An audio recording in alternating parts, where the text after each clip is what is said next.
My brother's family lived there for years. They live in Pasadena now, but and all of his kids went to school there. So yeah, I've been back for reunions and visit family. So you live in Boston now, Dianne? I live in Connecticut. Connecticut, okay. Yeah. I lived in Northern California for most of my life, the San Francisco Bay Area. Okay. Yeah. Hi, Michelle. Hi, couldn't find the mute button, unmute That's button. all right. That's all right. Hi, Gilda. Hi, good morning. Good morning. Morning. Hi, James. Hi. We'll get started in about 9 minutes. Okay. James, thank you. Dianne, I'm sorry. previewing you. If you do a good job, I'll get you online at Taos. All right. Okay. Well, I hope this all works with I didn't realize how the PowerPoint, anyway, hope it all works. It will. Hi, Dennis and John. Good to see you. Hello. Hello. Hello. Hello. So James, it was good news about the Rose Parade and the. Well, keep your fingers crossed that it happens. So I just hope we don't go through a second wave of the new virus. So I just keep your fingers crossed and it'll happen. Yeah. Well, do you know, one of the members of, I have a little wine group, we meet every week, and one of the members, Kirkland Ozawa. Yes. You know him? Yes. Yeah, he was saying too that everyone's hopeful it's going to happen. Yes. Sounds good, yeah. I think the region needs the economic boost that will bring. So that would happen next January, right? January 1st. So it's plenty of time. This coming January 1st. Yes. Yeah, so it should be enough time. Well, yeah, keep your fingers crossed. Yeah. And if you have any inclination, they could definitely use some volunteers to help it work out. Okay. Hello, Abigail. Welcome to San Marino Rotary. My Hi, niece, Chris. Abby. Okay. Good to meet you. I'll introduce her. Hi, everyone. Hi, Abby. Okay. Dianne, do you want to introduce your guest for when the time comes? I'd be happy to. Okay, great. Perfect. Yeah, we'll get started in about 7 minutes. Chris Norgard, how are you? Good, Aaron. How are you? Good, thank you. Good to see you, Paul. Hi, Aaron. Looking forward to next week.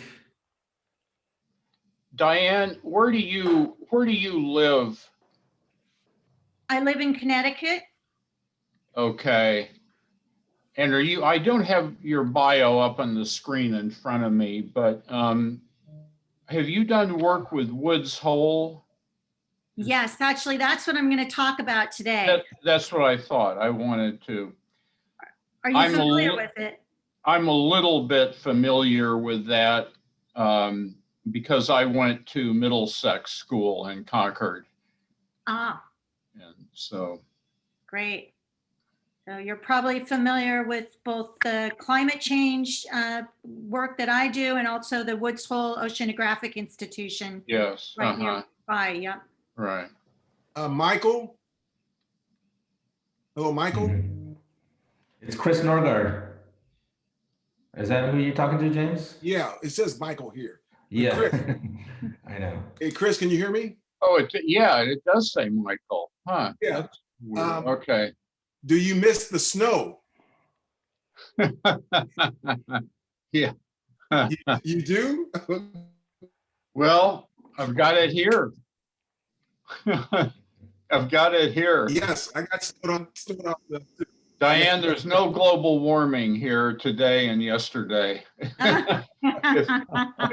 It's snow and in the 40s. Yeah. You know, that's one of the reasons I think they changed it to climate change, because global warming, people, every time there was a big snowstorm or something very cold, global warming's not happening. Right. So really what it's doing is making many more extreme weather events, cold and hot. Yeah. Hello, Russ. Good. Welcome, Maurice and Isaac. Hello. And Liz Wilson, welcome to San Marino Rotary. Chris, I renamed you. I took the liberty of renaming you. Thank you. Thank you. Hi, Devin. Hi,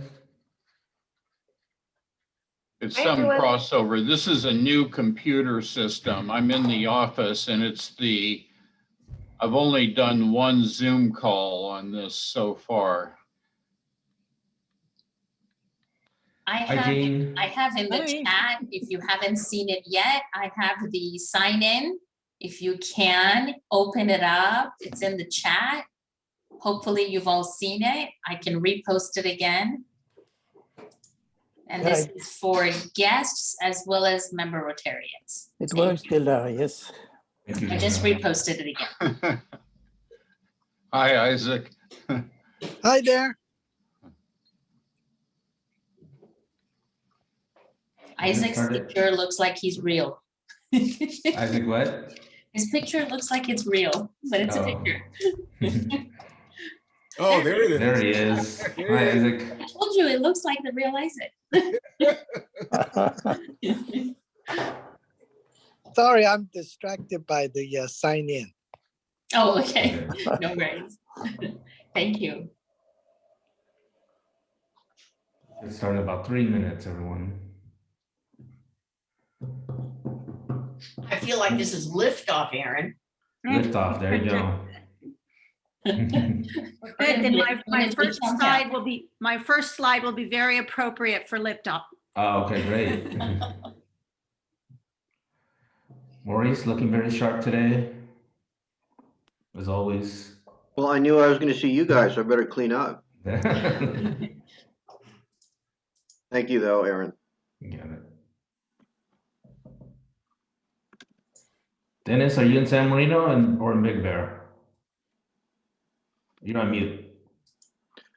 I'm in San Marino. Okay. I might go up there on Sunday, though. Okay.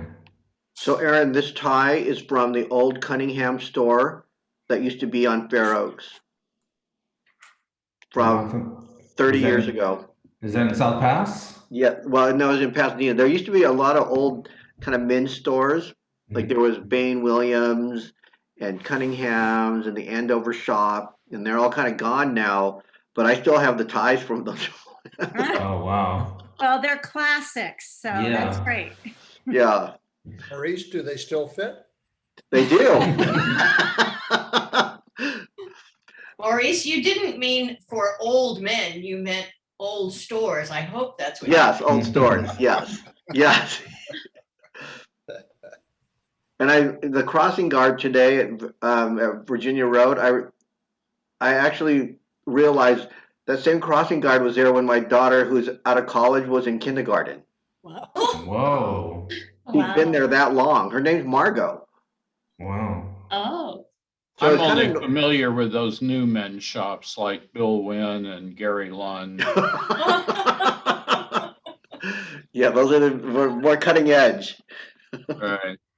Aaron, I don't know if you've got Stephanie Johnson on for an announcement, but you might ask her to give a summary of the council meeting last night on getting Motor Classic banners approved. Okay.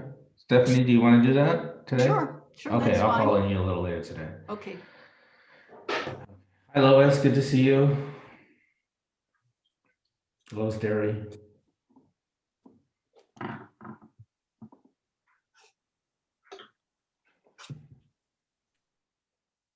Oh, geez. Who is in Taos? I'm envious. Yale Jones, Rotarian from New Mexico. Hi, Denise. Hi, I'm so excited about today's presentation. All right. Oh, Glad I've that been you're reading excited. Bill Gates's book and it's just full of such great information. Okay, folks, we will get started. As we remember that March is Water and Sanitation Month in the Rotary world, I call the March 11, 2021 meeting of the Rotary Club of San Marino to order. We are truly a club that Makes a a difference. difference. makes a difference. Yes, thank you so much. Okay, Please stand and join me in reciting the four-way test of the things we think, say, or do. First, Is it the is truth? it the truth? Second, Is it fair fair to all concerned. Third, Will it build Goodwill and better friendships. friendships. Fourth, Will it Will be it be beneficial to all all concerned. Thank you all. Please remain standing for the Pledge of Allegiance and invocation led today by John Jones. Okay, you ready? I pledge Allegiance to to the the flag flag of the United States of America And to and the to the republic republic for which it stands stands, one nation under under God, God, indivisible, with liberty and justice for all. Thank you. and with regard to the invocation, if you would join me, I'd like to offer a brief prayer of thanksgiving that I've relied heavily upon, especially throughout the past year, as we've had suffered as a community and as a nation and as a world in so many ways. Loving Creator, we ask for strength, and you gave us difficulties to make us strong. We ask for wisdom, and you gave us problems to solve. We ask for prosperity, and you gave us purpose and brains to use. We ask for courage, and you gave us fears to overcome. We ask for patience, and you gave us situations where we were forced to wait. We ask for love, and you gave us troubled people to help. We ask for justice, and you called us to be just and to lead with integrity. Lord, we've received nothing that we asked for or wanted, and yet we received everything that we needed. For this, we give thanks. Amen. Amen. Thank you very much, John. That was beautiful. Okay, introduction of guests. I'll hand it over to Gilda to get it started. So I know we have a lot of guests from our speaker, Dianne. I believe, Dianne, you're going to introduce your guest, so I'm going to let you take it away. All right. Well, first of all, I'd like to introduce my niece, Abby Lyles, who is joining us from Washington, D.C. And my sister-in-law's sister, Liz Wilson, who's joining us from Nashville, Tennessee. And our very special guest, who many of you have already met today, Ariel Jones from Taos, New Mexico, who's a fellow Rotarian and also a President's Council member at Woodwell Climate. Very happy to have him here. Thank you. Welcome, everybody. I'm going to just scan the 2 pages. I don't see any other guests, but I do see a lot of members that I normally don't see. Tony, so nice to have you. Tony Galaviz. Oh my gosh, I'm impressed. And I think I saw somebody else who's a member that I haven't seen in a while. Bulga is here. I don't see any other guests. Did I miss anybody? I think not. I think that's Okay. it, Gilda. Thank you, Okay, Eric. welcome to all guests. Thank you so much for coming today. All right, it's time to pass the pandemic pig for polio. If you can all raise your envelopes and your contributions and stuff your envelopes. I see you, Stephanie, Gilda, and John, and Dennis, and Barbara, and Denise, and Lois. Thank you so much. Thank you so much for contributing today. And Nicole, thank you. Lovely piggy bank. All right. Birthdays, we only have 2 birthdays this month, actually this week. On March 14th, both Wayne Carter and Rob Fiedler celebrate their birthdays. So happy birthday to them. There are no member anniversaries, no wedding anniversaries this week. So happy birthday to Rob and to Wayne. All right, let's move on to announcements. We'll start with Gilda with the first announcement. Don't forget, tonight is our meet and greet for our yearlings. I'm so glad that Bulga and Tony, you get to hear this message. So tonight we have a meet and greet. It's on Zoom. I'm sorry, guys. We're still on Zoom, on my Zoom. And if you are planning on attending, just let me know. I will send you my Zoom. It's from 5:30 to 6:30. And it's for our yearlings as a kind of a, where are you at? How do we get you to progress to the next level so that you can get your blue badge?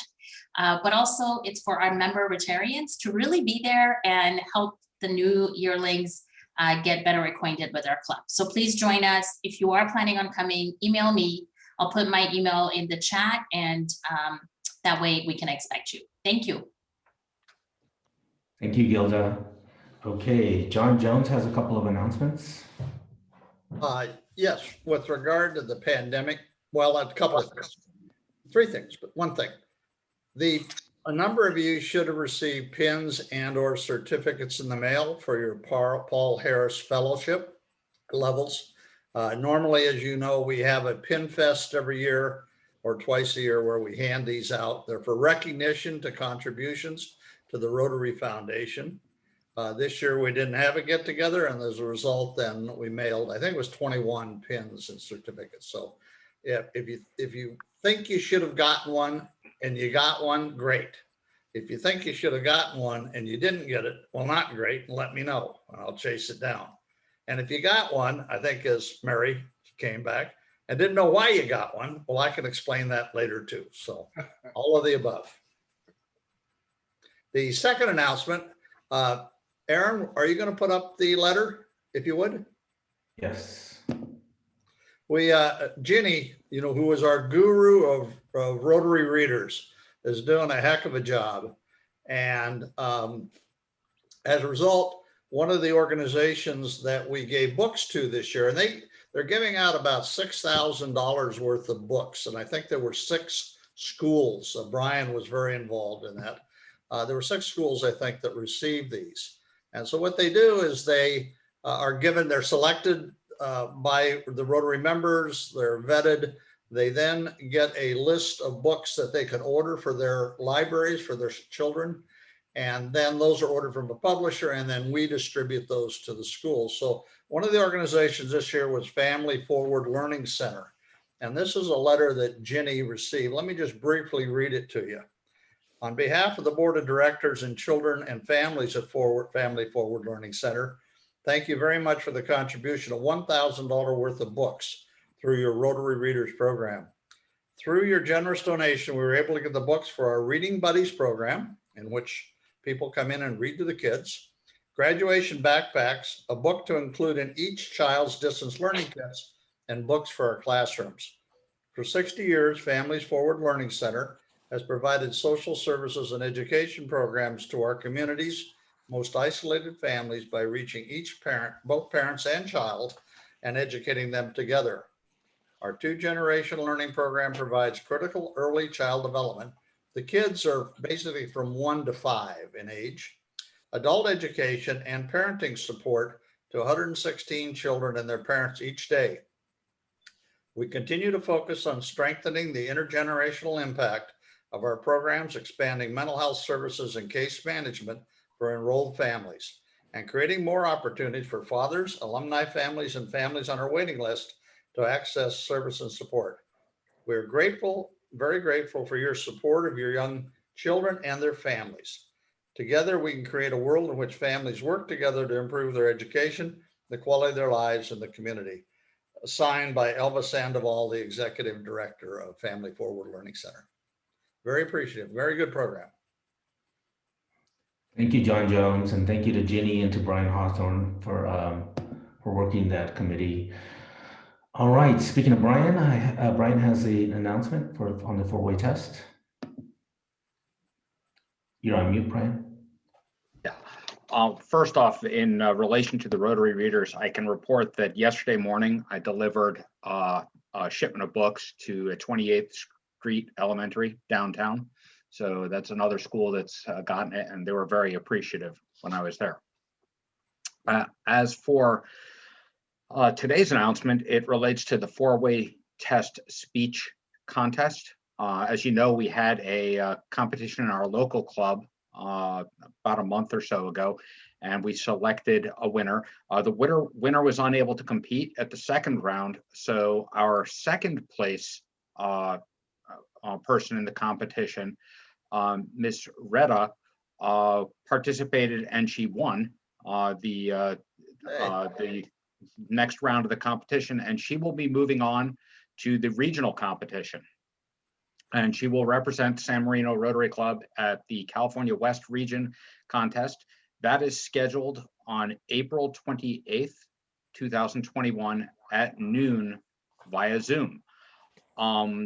We're going to have some really interesting people to judge it. I've recruited a panel of judges, and the majority are former or current Rotary members, but not people who are in the local Rotary clubs, so that we can get people who haven't seen them before. For instance, one person is a friend of mine. He's a Rotary member. He's a former speech writer for Tennessee Valley Authority in Knoxville. And so he's going to be coming in via Zoom. So we're going to have an interesting group of judges that's somewhat diverse. And I think it'll be a great event. So we invite you to support the members, to support our student contestant on the 28th of April. Thank you. Well done. Great job. Thank you, Brian. Thank you so much. Okay, our next announcement comes from President-elect JP on pets. Okay, I just want to give a short update on what happened. We had, like every year, a major event for Rotary, which is the training of the people who are going to become president the following year.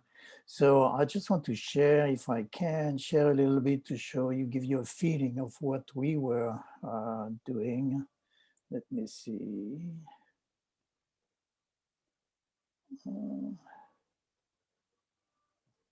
Okay, give me a sec and it will come up.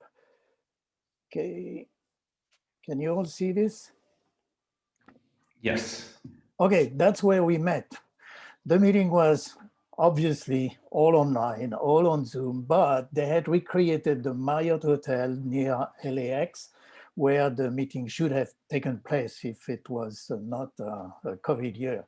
So I was really amazed by the organization. You have to understand that we were basically having all the president-elect from the over 300 Rotary clubs in our area, which is the Southwest area. So that was a lot of people. We had over 400 people online at any point in time.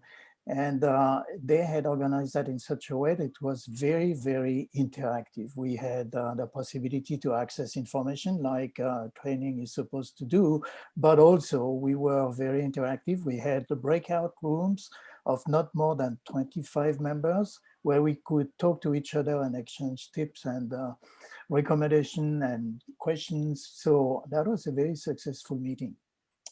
We had talks, of course, from Rotary International President-elect Shekhar Mehta he's from Kolkata in India. There was a very engaging presentation.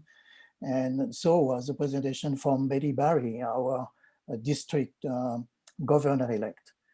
We were talking, the few points I got from that, besides the intricate learning about how to become a president, which I'm not going to bore you with, the ideas I got was really an engagement about, first of all, knowing the limitation we have in those COVID days where we cannot do whatever we do usually. We need to be more collaborating, and the idea was to collaborate more between clubs.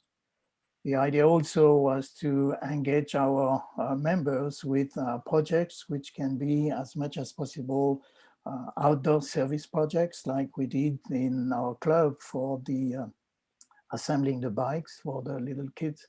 So that was a theme which came back in the discussion.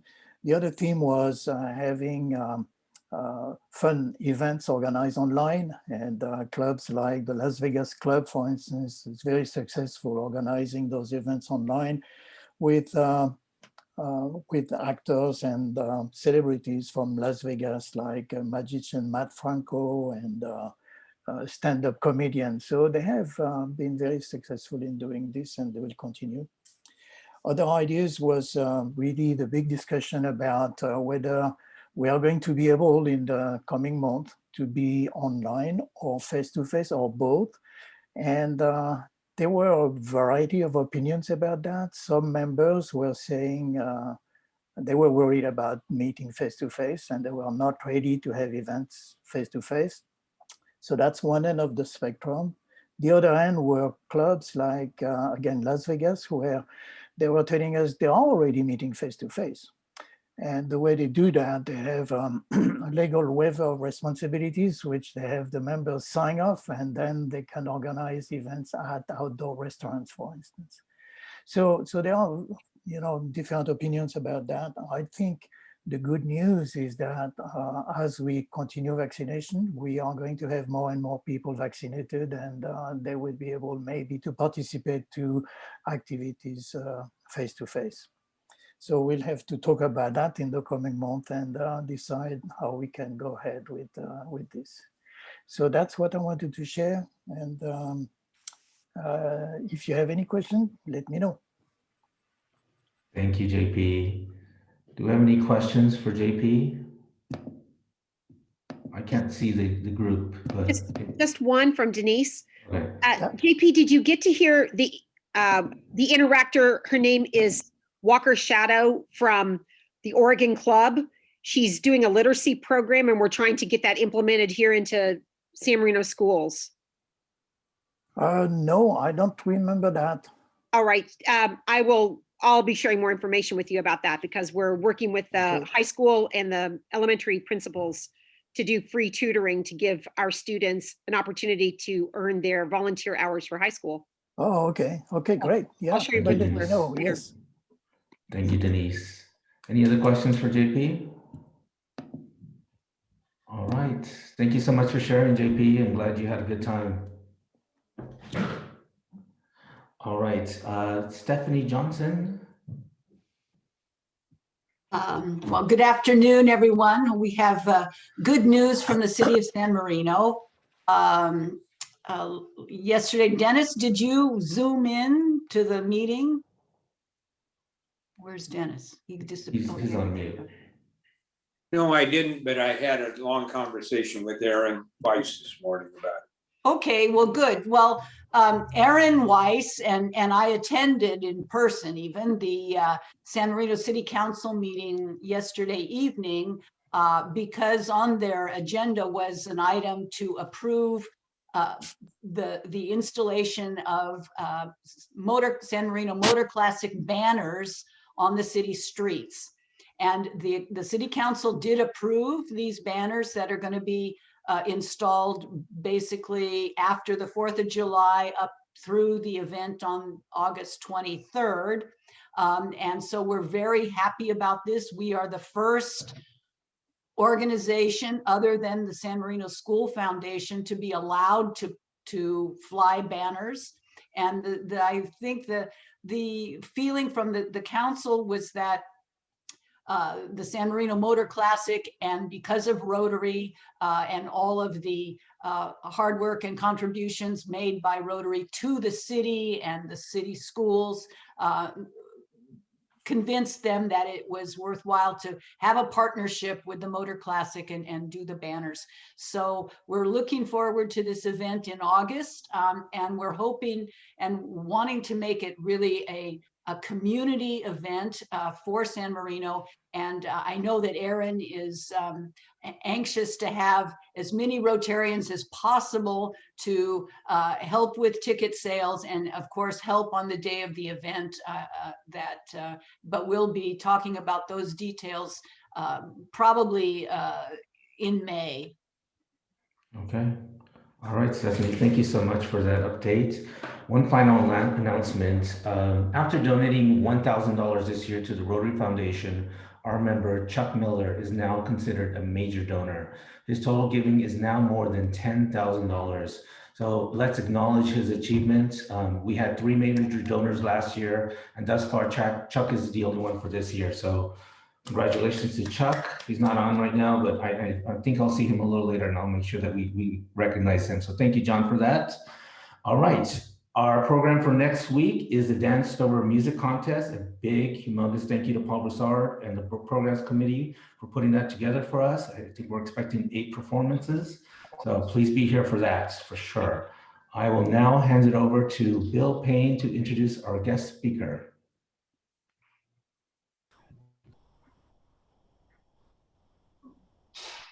Thank you, President Aaron.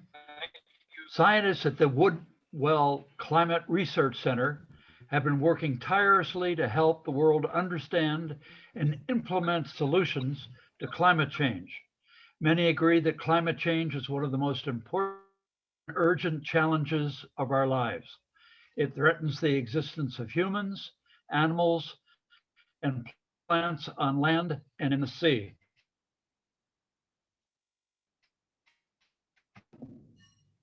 Did we lose Bill?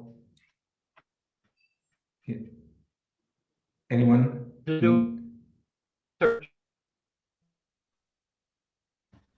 anyone hear Bill? He went out. Frozen. Oh, okay. Okay. I hear him trying to come on here. He's still speaking, but there he is. Bill? Can you hear us? Were you looking for me, Aaron? No, I was looking for Bill. I think, Bill, are you there now? Okay. I'll introduce our guests unless we'll do that. Let me bring up your bio. Bill, are you there? I think We think we lost you, Bill. he's hung up. Okay. All right. Where was he? Okay. Scientists at the Woodwell Climate Research Center have been working tirelessly to help the world understand and implement solutions to climate change. Many agree that climate change is one of the most important and urgent challenges of our lives. It threatens the existence of humans, animals, and plants on land and in the sea. It is happening now, and only we can stop it from ruining our planet and the future.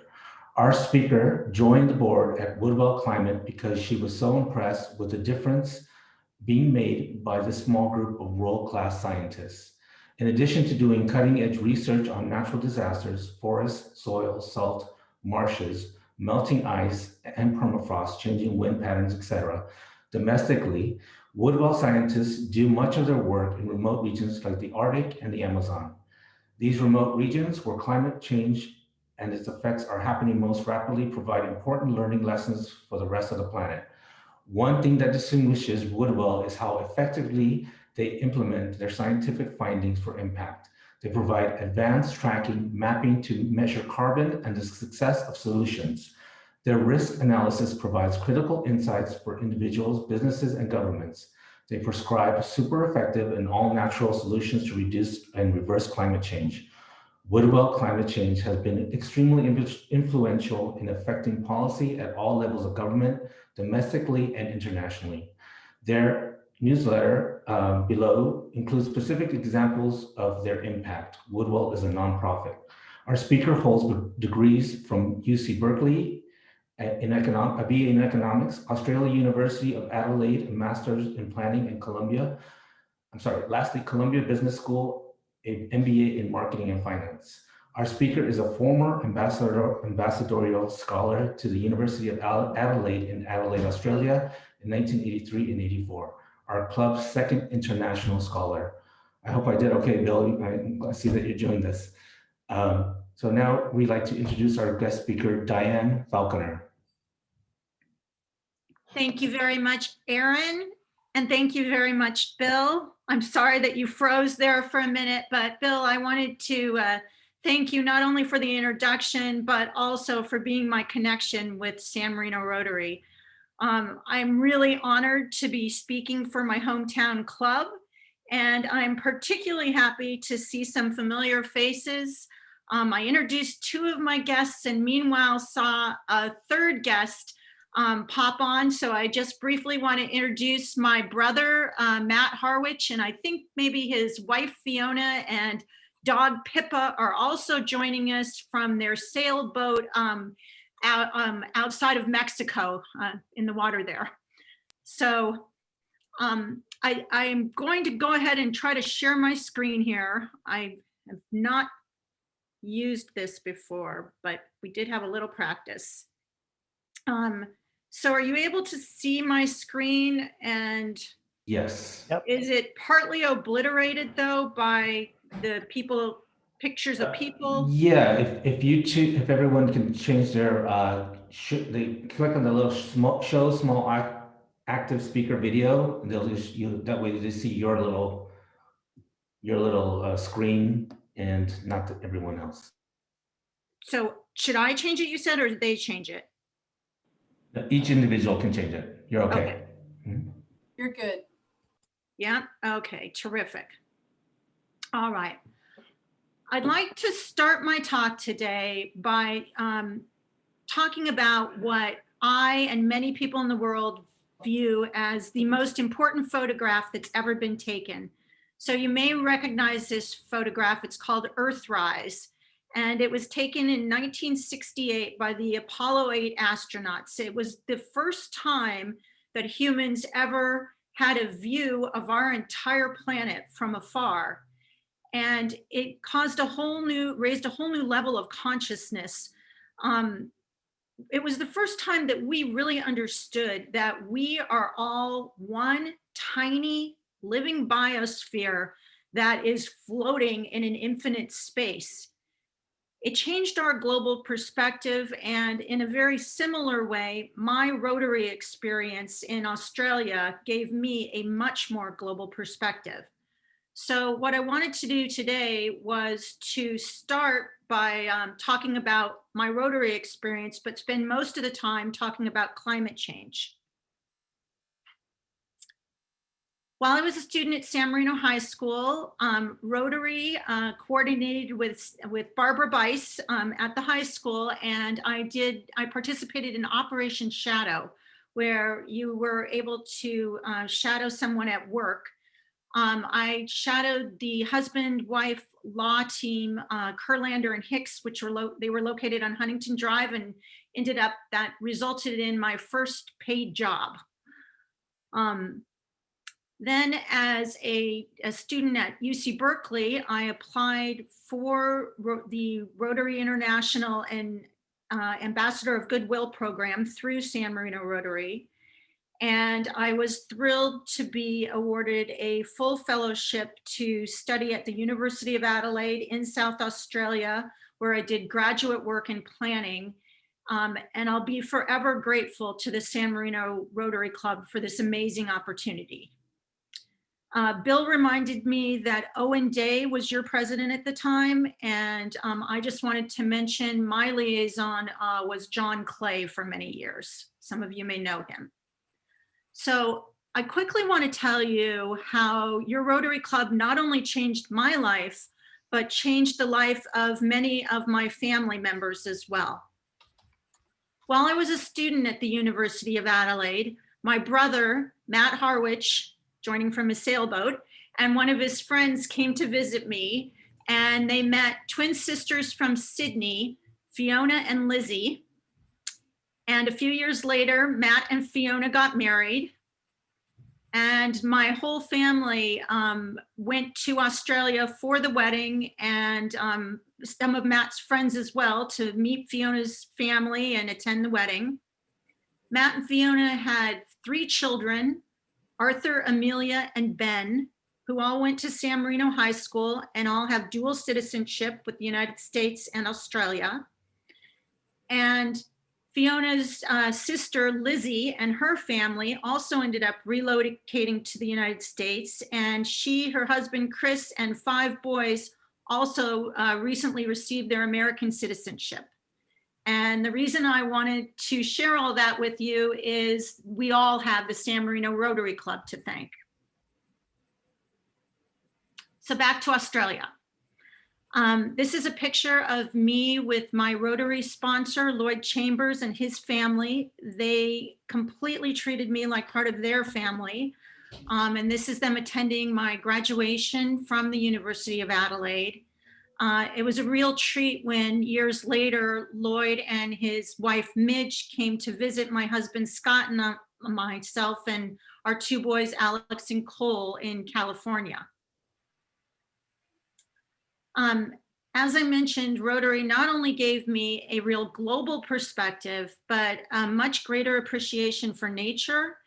And in addition, gave me some insight into conflicts that were going on in Australia between development and conservation efforts. My graduate degree launched my career and inspired my involvement in nonprofits and environmental organizations.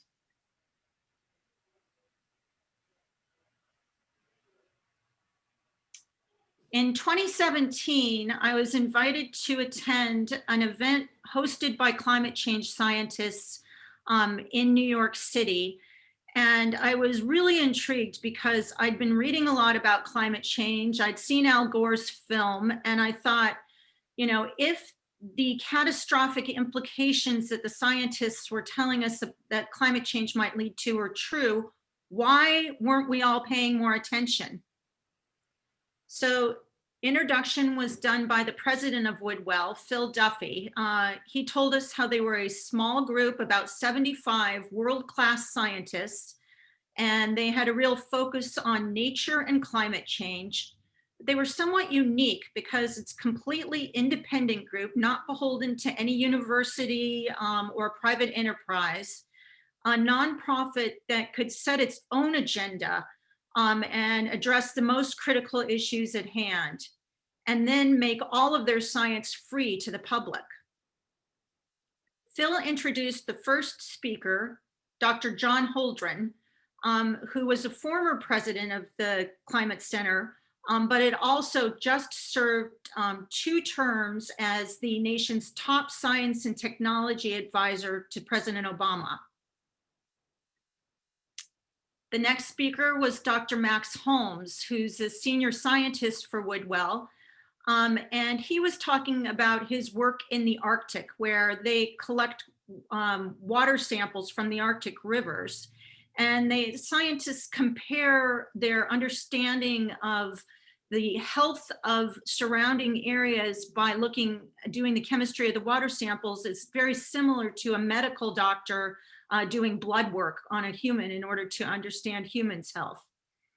So Max told us about how one of his Siberian colleagues asked if he could bring along his young daughter, Anya, to help collect the water samples. Max said, sure, and Anya came along and she asked lots and lots of questions. Well, Max must have inspired her because years later, Anya went on to pursue her science degree and is now doing Arctic science for Woodwell as well. So I felt after this evening that I had found my people. It was a very small, passionate group doing science that had the potential to dramatically impact the future. I volunteered to use my marketing skills to help them rebrand in order to better convey the urgency of the message they were trying to send. And this is the message. As you all know, the Earth is in serious trouble. Human activity has we have released excess greenhouse gases that are overheating the Earth and having profound negative effects. But the good news is science has solutions. So unlike at the beginning of the COVID-19 pandemic, when the scientists were struggling to find some kind of solution, a vaccine, we already have solutions. The problem is that implementing these solutions require global cooperation and significant changes in our lifestyles. Finally, the scientists need our help. They need our support. The government grants for this important work have become more and more scarce, just as the science is becoming more desperately needed. So in addition to financial help, they also need our commitment to take the necessary actions and to spread the word. Did you have to do that to download the app? I already had it on there. I tried to download it here and I kept stuck, and that's why. Sorry, is there something? Sorry, is somebody trying to say something? No, we're okay. No, you're okay now. You're okay. Okay. Now. All right. I wanted to give you some examples in the past year of climate change related events that I'm sure you're all aware of, but to make sure that you understand that they're directly related to climate change. The first one is Hurricane Laura in Louisiana in August. The next, the fires in California, which turned the daytime sky orange. And I'm sure you heard just before that, that was in September. There were fires before that in Australia that were unprecedented. And before that, the Amazon rainforest burning. And then most recently in February, the freeze in Texas, which created so much havoc there because they weren't at all prepared for that type of weather. 2020 was a record level of natural disasters. They cost the world over $200 billion. I know a lot of you are business people, and every year the World Economic Forum rates its top 5 global economic risks. And in 2020, all 5 of the top economic risks to the world are related to climate change. I also want to remind you that much of the world has no insurance. And for countries like ours, the United States, that have insurance for climate-related disasters, most of them base their predictions upon backwards-looking historical numbers rather than forward-looking predictions by scientists. This can be compared to driving your car by looking in your rearview mirror. So we all agree that there's a problem, but what to do? I wanted to start with a 2-minute clip with an introduction to Woodwell. Then I'll spend a couple minutes talking about solutions and take time for questions at the end.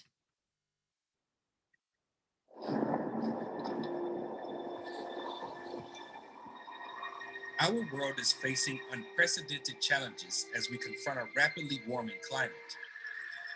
The environments we rely on to survive are sustaining irreversible damage, and we have limited time to intervene.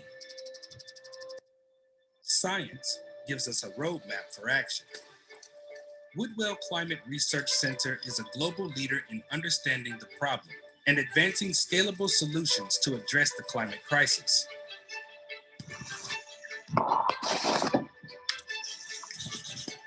Our work takes us to the Earth's most consequential ecosystems, from the Arctic to the tropics, and into the halls of government, boardrooms, and places where policy is shaped around the world. Our team of renowned researchers works in partnership with a worldwide network of public and private sector leaders. We identify high-impact projects, conduct on-the-ground research, share our knowledge, and compel actionable solutions that can slow or reverse the effects of climate change. Founded as the Woods Hole Research Center in 1985, we changed our name to Woodwell Climate Research Center in 2020 in honor of our founder, George Woodwell. Dr. Woodwell was one of the first scientists to elevate climate change to the attention of policymakers and believed in carrying the insights of science beyond the walls of academia to impact our society as a whole. It is that ethos that drives our work today as we race to address the greatest challenge of our lifetime. Rising sea levels, droughts, storms are threats to food supplies, housing, water, and economic stability. Emissions from fossil fuels are polluting our air, eroding global biodiversity, and disrupting our Earth's natural systems. Cities and rural communities in vulnerable climates across the globe are at risk of facing uninhabitable conditions. These challenges are here and now and must be met head-on. Science gives us the tools to combat this crisis. A sustainable future is possible. At Woodwell Climate, we're putting science into action, changing minds, policy, and the future.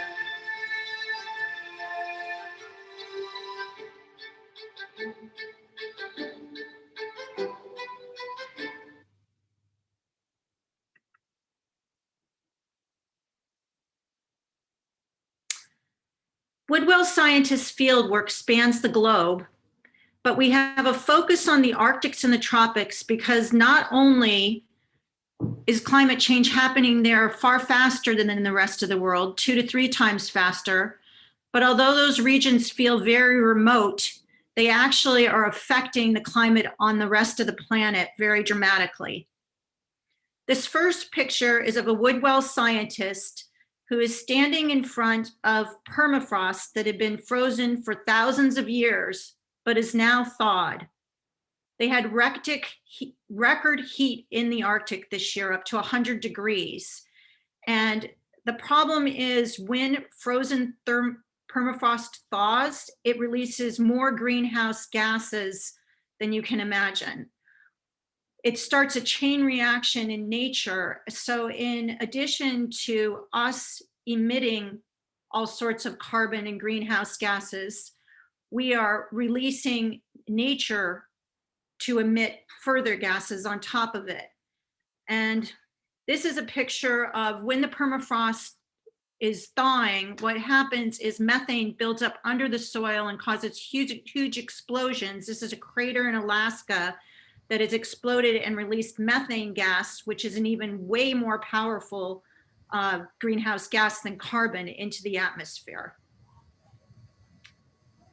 You saw in the little video clip the melting glaciers, and these glaciers in local areas will cause tidal waves, but around the earth, they are resulting in sea level rise, which will probably impact Florida first in the United States, and then soon thereafter, the coastlines of the West Coast, California, and the Eastern Seaboard.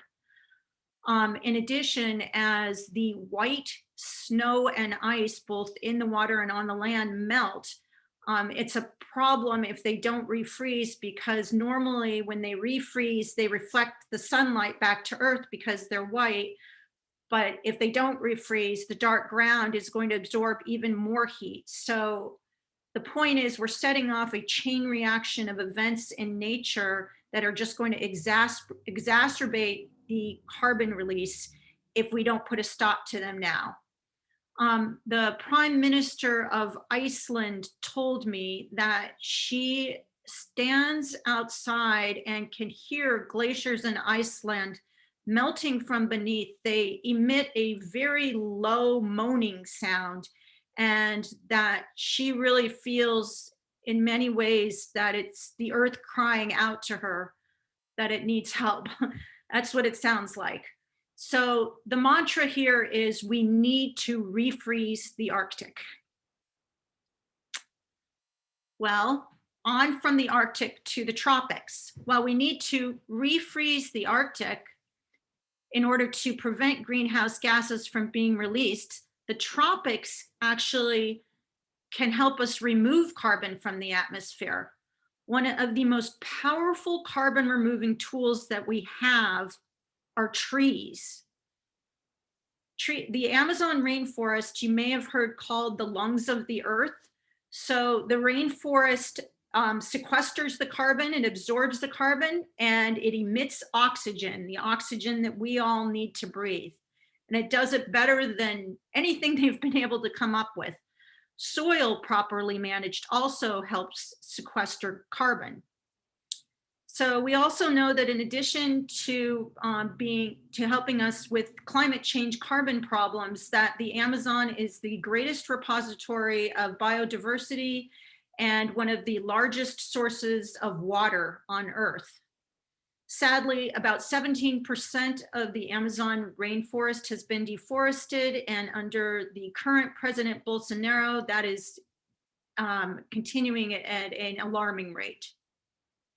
So Woodwell has partnered, we have a partner on the ground in the Amazon, EPOM, and we work very closely with them to work with local farmers, with agribusiness, with government leaders to provide sustainable solutions that can both preserve their rainforest for them, but also for the rest of the planet. So the mantra here is reforest the Amazon. We need to reforest the Amazon.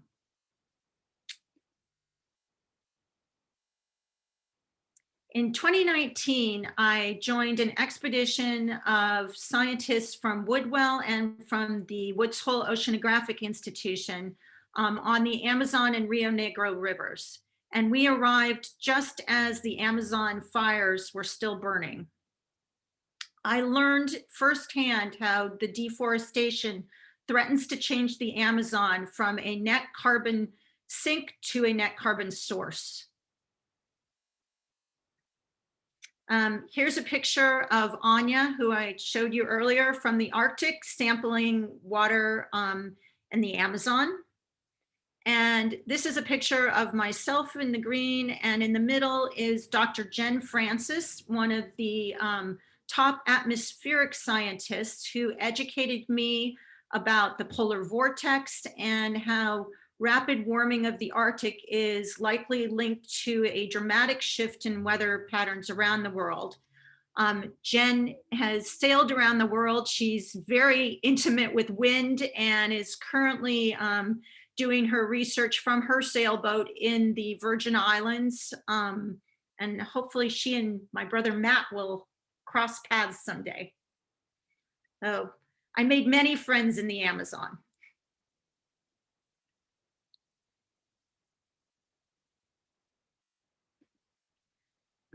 So Woodwell measures the success of its science by the impact that we have. And in order to do this, we partner with businesses, thought leaders, and policymakers. And I included up here Rotary's ESRAG, the Environmental Sustainability Rotary Action Group that Yale Jones is a member of. He made me aware of it as an aspirational partner for Woodwell. He had, and Yale has arranged for Max Holm, our senior scientist, to be speaking for ESRAG on March 31st. So people are really getting it, especially young people. They understand that now is the moment. A few examples of Woodwell science with impact. I introduced you earlier to our president, Phil, who has spent 30 years of his life working on climate change. He's a physicist. He served as a senior advisor for climate policy and negotiations, and he keeps us constantly refocusing on the most important issues at hand. Dr. Jen Francis, who I got to know in the Amazon, speaking before the US Congress, and Dr. Paulo Brando speaking before the Brazilian Congress. During the 2019 Amazon forest fires that we talked about, this is Dr. Mike Coe, who is our tropics director, and he did over 600 interviews at that time. And most recently, we had a discussion about the urgency of the climate crisis. And there were two of our leaders from Woodwell, Dr. Sue Natali and Dr. Bill Muma. And alongside of them were the spiritual leader, His Holiness the Dalai Lama, and the global youth influencer, Greta Thunberg.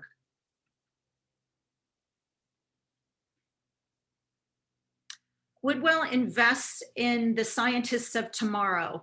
This is a picture of our Polaris students, who are university science students who Woodwell sponsors. Here they're doing work in the Arctic, and they all come up with their own ideas of original research they want to do, and our scientists help them to complete their research. And I'd like to conclude with what you can do to change the future. So the first point, educate yourself. We need to increase nature's capacity to store carbon and reduce our own emissions. You need to make your voice heard, advocate action with corporations, with organizations, with friends. And your actions speak louder than your words a lot of times. So in order to reduce your own carbon footprint, you need to choose, we all need to choose very carefully what we eat, what we buy, the cars that we drive, how we get our electricity, travel choices, companies that we invest in. All of these things make a difference. Every move you can make in that positive direction helps be part of the solution. And finally, we need to support our scientists. So all of us can be part of the solution. Now, thank you for the opportunity to speak today. And I think we have a few minutes left if anybody has any questions. Thank you, Diane. Okay, would it be okay if I stop sharing your screen here? Yes, please. Okay, let me do that and change my views, and let's see if we have any questions. You can, Barbara Bice. You can go off of mute, Barbara. Diane, I just want to thank you so much. You are a credit to Woodwell and a credit to the San Marino Rotary for bringing so vividly to us the impact that the Scholar Ambassador program had on you and your entire family. I just got goosebumps. It's so good to see Matt even on his sailboat with his family. And thank you so much. It was a scary yet a hopeful program, and we're all very proud of you. Okay, I want to say thank you, and I do want to add just a quick little thing here. So I got to speak at Rotary clubs all around the world as part of the International Ambassador. And one of the things I got to do was to attend the Rotary International Convention in Birmingham, England. And at that time, they were discussing the possibility of considering letting females become members. So I followed up with that and was just delighted when I heard, Barbara, that you had been elected the first female member of the San Marino Rotary Club. So Thank you. Thank you for the impact that you've had in my life. Thank you. Thank you, Barbara. I see the Mary Yulin, you have a question? Yes, I do. Thank you so much. I have 4 kids, and one of them in particular, who's about to be a college graduate, is interested in the environment. She is, she's not, she's a biology major, but she's not a true scientist. But I think that she's looking for where she can either join organizations, and also her friends have talked about ways that they can make an impact, but not necessarily like the things that I do tend to be just give money. And that's not where she's at. She's more into, she needs an internship or she needs a job or things like that. Where is a good resource for, there's so many of us in this Zoom who have children of similar ages who might be looking for those opportunities, who are not scientists. Right. Excellent question. And in fact, recently what's really started to happen with Woodwell is our risk group has grown. We work very closely with management consulting firms, with McKinsey. We work with Wellington and different financial firms. And there's a lot of work. I don't know if her interests are very much on the business end. If it's on the business end, there's a lot of work with risk management, with mapping. And we do take interns all the time.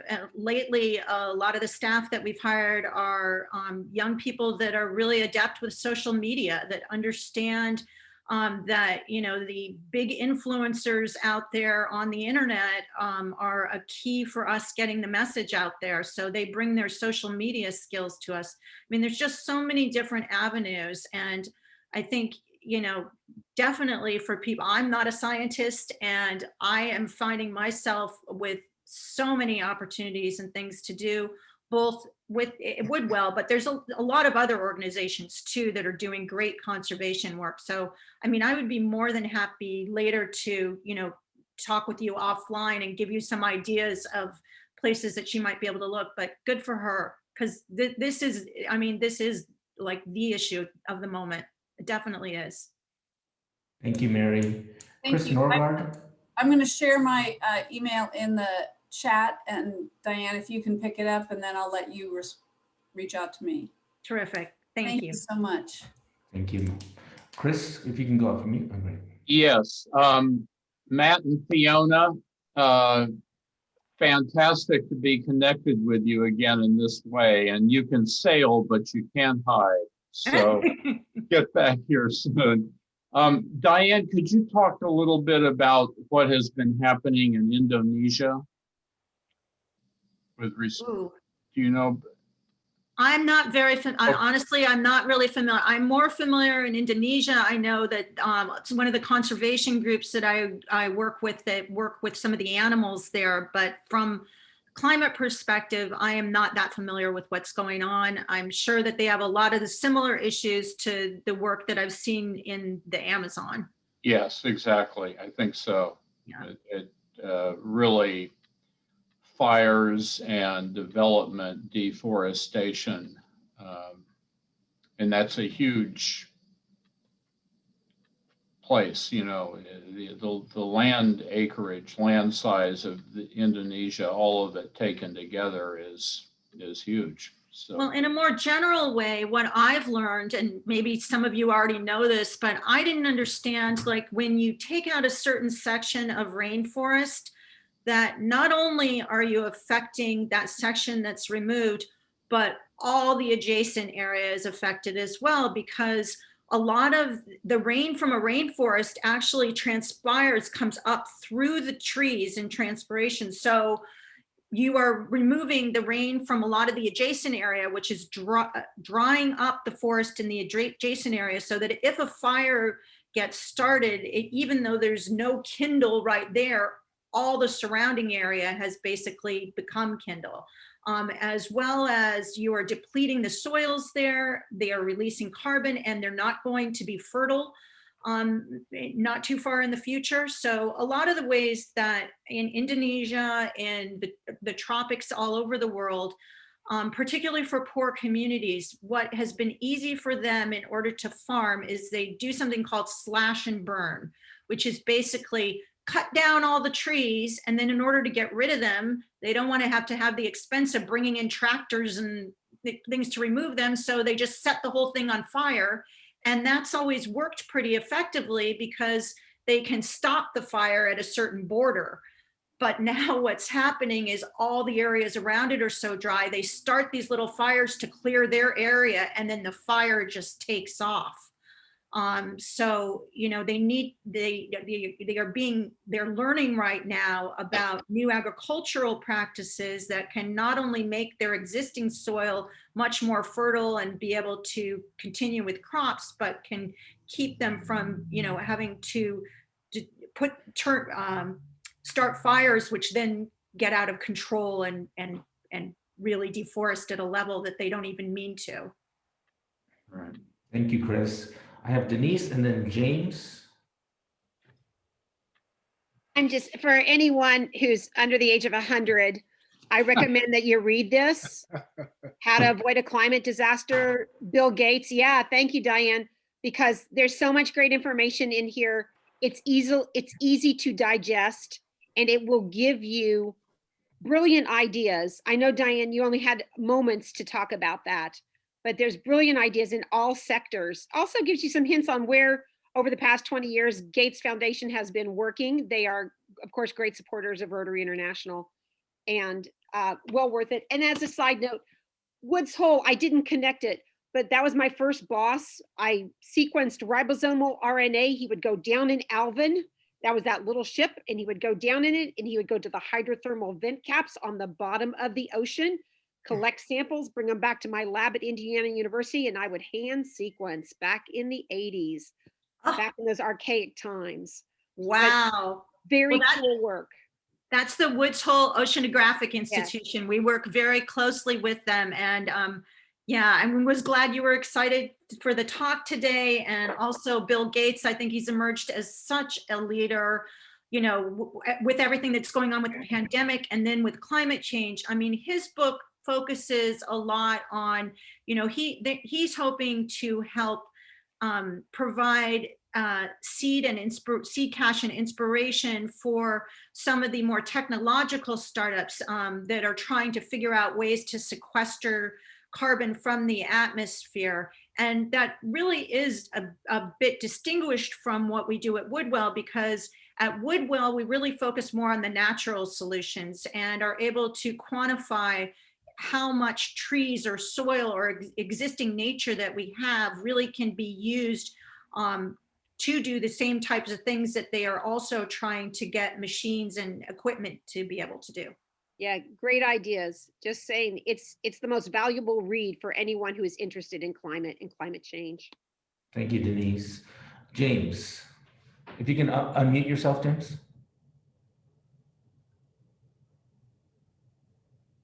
Hello, can you hear me? Yes.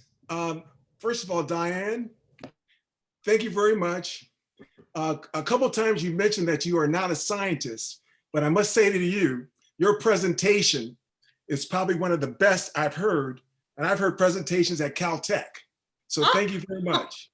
No, seriously, it was very thorough and very erudite and very simplistic for those of us who need to understand the bottom line of it. But I worked for a media company, and I know over the years when I would talk to students who were interested in doing stories, I always told them that one situation that needs to be understood about what's going on. It's the ignoring of traditional warnings. And that happened in 2011 with a 9.1 undersea megathirst earthquake in Japan. And where that energy operation was, thermal whatever, if you go, that's in Japan, around that rim, it goes back 500 years. And those Japanese in those stones say, do not build below this level. And all you have to do, everyone look under Japanese warning stones. And that nuclear operation went right below all of those warning stones. So if you look under, again, Japanese warning stones, you'll see them. They're probably about 600 years old, the oldest. And for some reason, the international community didn't listen to the Japanese, because I know there was a lot of talk about putting that there, but they ignored the Japanese and put it there. And as we know, that became a major issue that we're still dealing with in the Pacific Ocean, with cars coming up on beaches here. So I just want to say, we have to learn how to take a look at the warnings. This is what you've been talking about, the warnings. But we also have to look at and understand the warnings that have been ignored and what happened. Again, the Japanese warning stones. Take a look at it. Okay. Well, thank you for the nicest compliment that I think I've received in a long time. I appreciate that very much. And Yale Jones and I just recently had a conversation how we both used to belong to a group that maybe some of you know called Beyond War. That when I was at Berkeley, it was against nuclear proliferation. And the example that they used to always use that parallels the Japanese example was with the frog in the boiling water. Yes. That if you put a frog in a pot of cold water on the stove and slowly warmed it up to the point of boiling, the frog, unlike if you put it in, dropped it into a thing of boiling water, it would jump right out. But if you put it on the stove and slowly warmed it up to boiling, it would allow itself to be boiled to death. And a lot of times I feel like that's what's happening to us right now. Yes. That we can slowly see it coming, but until you feel it so firsthand, which we have more this last year between the pandemic and the record number of natural disasters than ever before. But until it really hits home with you, sometimes you don't react. And you know, people that are wealthier are going to be able to protect themselves a lot more. So, you know, exactly. It's like the Titanic, where you can see that iceberg is ahead, but it's awfully hard to turn that ship before you get there. Yeah. Thank you, James. Do we have any other questions for Dianne? Brian. I had a question. I used to work a little bit in the energy and environment space back in the dark ages. And when I was working in this area, I did an analysis of the sort of the efficiency of various renewable energy sources. And at the time, solar energy, the sort of the carbon cost to produce the panels was about 8 years for the panel. So it was a significant time. And I think for wind sources, it was about 10 years. So I know that technology has improved. What's the most efficient sort of bang for your buck in renewable energy these days in terms of the amount of carbon you have to invest to get it and the versus the lifetime of carbon savings that you get from the product. Yeah, I know Michael Moore recently released a very controversial film that most of the scientists I know disagree with on that same subject. But I mean, really what's happened is they have become, as you know, so much more efficient at producing both solar and wind energy that the net carbon cost to that has been greatly reduced and the benefits greatly enhanced. But the scientists that I listen to, they feel that although switching to those two sources in particular are going to have huge benefits, that we are going to likely also have to put things back on the table, like maybe reconsidering whether or not there should be some more nuclear development. There's going to be, we're going to have to revisit clean energy sources that maybe have other risks included with them, but that do not release further greenhouse gases into the atmosphere. We just can't take anymore. I mean, we're already about at 1.1 degrees Celsius increase since the Industrial Revolution. And if you look at the Paris Agreement, they're trying to cap us off at 1.5 or 2 degrees. And you think, well, if we're already what's happening right now at 1.1, by the time we get to 1.5 or 2, this world is going to be a very, very different place. There's probably going to be mass migrations of people, a lot of extinction, etc. It's happening worse than we think. So sorry, I know that kind of went off a tangent from your question, but solar and wind are two of the primary sources, and the net carbon benefit is far greater than the carbon that it's releasing or the using. Yeah, if I can follow up on that, when I was doing this work, I was actually at Oak Ridge National Labs, the home of nuclear energy. Yeah. And their position with that nuclear energy was great. And I think it is in terms of carbon, it's very efficient. However, as you mentioned, there are other significant risks to nuclear energy, and you can produce a coffee can full of waste, and you have to figure out what to do with it for the next billion years. Yeah, no, that's exactly right.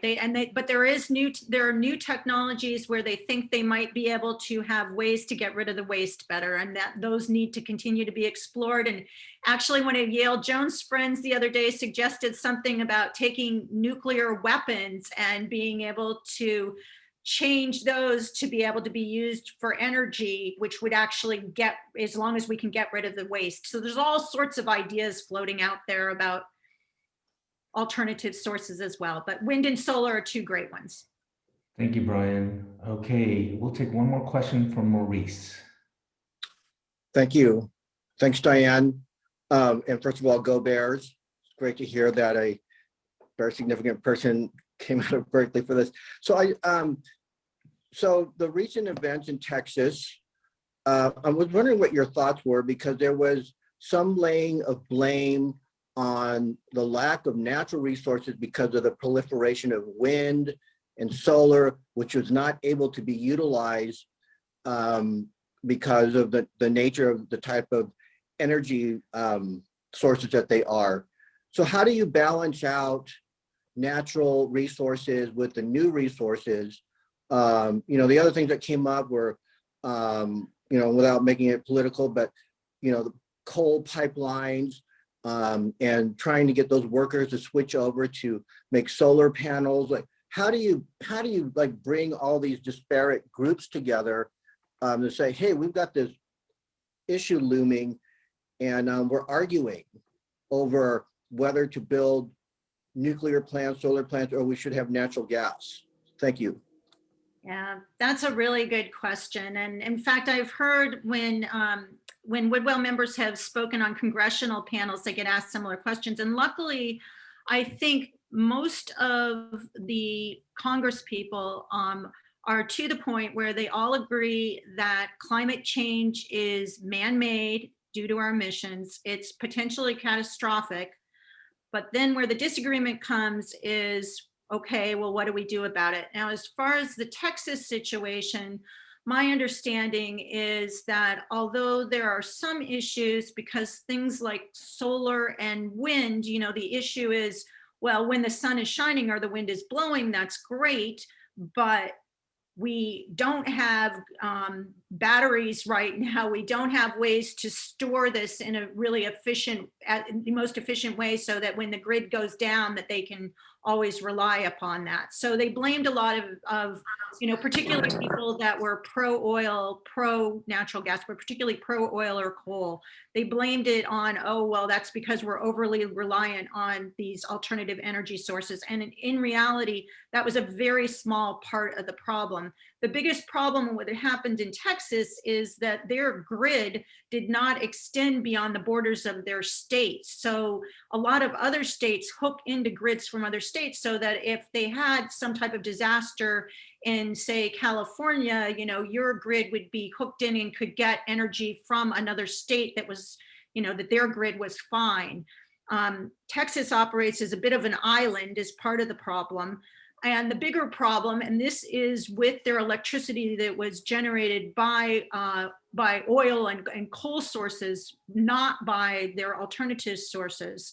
What happens is that energy, a lot of times, there's problems with it because they are not able to,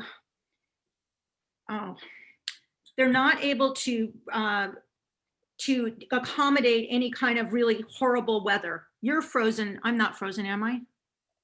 No, okay. They're not, so what they were not set up, those energy companies in Texas did not invest the kind of money that they needed to in order to protect themselves in the rare event of a Texas freeze. They're kind of their attitude, a lot of them, from what I've read, is that it was, that was such a long shot that then when they did their economic analysis of whether to build the extra protection if the temperatures did go down to that level, or if this portion of the grid did shut down, they decided the cost benefit analysis did not justify it.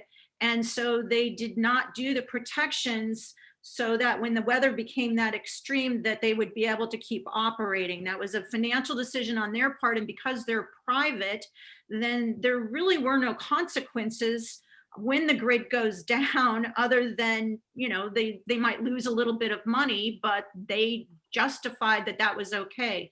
So Texas is now revisiting all that. And particularly as there are more extreme weather events around the world, everybody, California is obviously going to have to be dealing with a lot more wildfires, with flooding at the coastlines, a lot of things that we are going to need to prepare for that seemed like 1 in 100 or 1 in 500 year events, and are no longer that rare frequency events. They're going to be happening much more. Thank you. So, Thank and you, that's Maurice. just one more thing. And that is one of the other things that Woodwell does, is they are able to quantify and give good indications of what we're expecting as far as natural disasters and how to mitigate those and adapt. Thank you. Thank you, Maurice. Thank you. Thank you. Diane, we have about a couple of minutes left before we head to the end of our meeting. Can you give us a few examples of how we can help reduce our carbon footprint? What does it mean, and what can we do in our daily lives to help with that? Yeah, no, that's probably one of the best questions, because I think, you feel kind of helpless sometimes, like, okay, we all know this is a horrible problem, but there's only so much I can do. Yes, I can vote and I can, advocate for things, but okay. So for example, I work on this all the time, and, you always, for me, I always feel a little bit guilty because there's always more you can do, but I have to remind myself that every step that I can take is heading in the right direction. And so some steps are easier for some people than others. For example, for me, I learned that one of the best things that I can do, and I won't spend time explaining the whole thing. If you're interested, let me know. But to reduce my carbon footprint is to become a vegetarian. And that was not a big issue for me. I wasn't really a big meat eater anyway. And I thought, well, if that's one of the number one things I can do, that's a no-brainer. And the day that I learned that, I became a vegetarian, and I have not eaten any meat since then. So that was an easy one for me. Examining very closely your transportation. If you can convert to an electric car, that would be great. If you can change the energy source from your home, if it's currently the electricity that's made from, oil generated electricity or coal, you can switch to some alternative source. That would be huge.